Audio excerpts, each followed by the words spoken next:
حضور کے غلام نے خادم نے گناہ ایک غلطی سے کر دیا اور چوری کر لی، تو مولا علی حضور کے پاس عدالت میں فیصلہ پہنچا،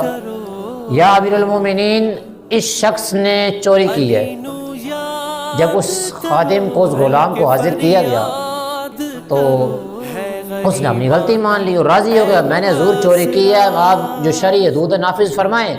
تو مولا علی حضور کے فرمان پر اس کا ہاتھ کاٹ دیا گیا۔ ابھی اس شخص کا ہاتھ کٹے اور مولا علی کے دربار سے واپسی جا رہا ہے، گلی سے نکل رہا ہے، گلی میں آگے حضرت سلمان فارسی اور ابن القبا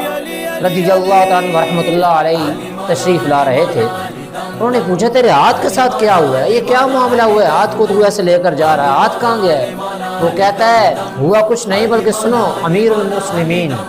امیر المؤمنین، یعصوب المسلمین و زوج بطول مولا علی شیر خدا کرم اللہ تعالی وجہ الکریم نے یہ ہاتھ کاٹا ہے، آپ کے حکم پر کاٹا گیا ہے۔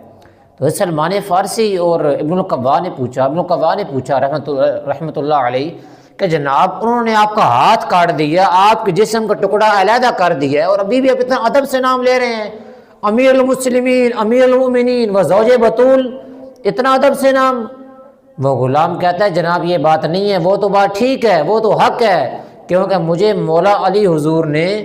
دنیا میں عذاب دے کر، سزا دے کر مجھے جہنم کے عذاب سے بچا لیا ہے۔ جب یہ دونوں حضرات حضرت سلمان فارسی اور ابن القبا رضی اللہ تعالیٰ عنہ و رحمۃ اللہ علیہ،